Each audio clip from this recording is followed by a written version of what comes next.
মেলায় পাপড়ি চাট, ফুচকার দোকান, পাঁশকুড়ার চপ এগুলো তো সব মেলাতেই থাকে। যেটা বেশি ইউনিক খাবারটা লেগেছিল সেটা হচ্ছে জয়নগরের এই রসমালাই কেক, যেটা 50 টাকা দাম নিয়েছিল। দুরকম ফ্লেভার ছিল, একটা হচ্ছে চকলেট ফ্লেভার আর একটা হচ্ছে বাটারস্কচ।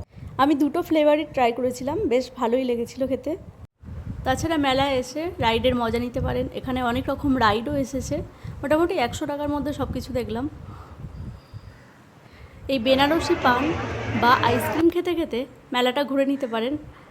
তবে একটা জিনিস খেয়াল করলাম যে ওখানে যে আইসক্রিমগুলো বিক্রি হচ্ছে, ধরুন 20 টাকার যে আইসক্রিমটা সেটা নিচ্ছে 30 টাকা, আর যেটা 40 টাকার আইসক্রিম সেটা হচ্ছে 50 টাকা। জানি না কেন প্রিন্টের থেকে বেশি নেয়। তো যাই হোক, ওই 40 টাকার আইসক্রিম 50 টাকায় কিনে খেতে খেতে মেলা দেখার মজাটা আমি নিয়েছিলাম।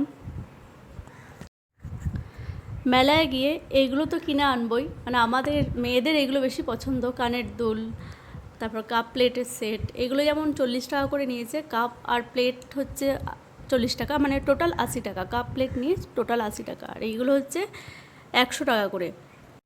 আর এই ঢাকনা দেওয়া ডিনার সেটটা এটা নিয়েছে 350 টাকা। আর এর মধ্যে যে প্লেটটা রয়েছে এটাও 100 টাকা। ব্যাস এই কটা আমি কিনেছিলাম। আর কিছু কানের দুল কিনেছিলাম। ওখানে কানের দুল হচ্ছে 40 টাকা করে প্রত্যেকটা কানের দুল, পছন্দসই বেশ। মেলাটা পুরো অগস্ট মাস পর্যন্তই থাকার কথা, কিন্তু যা বৃষ্টি হচ্ছে জানি না কতদিন থাকবে। ডেট এখনও ফিক্সড হয়নি কতদিন থাকবে না থাকবে।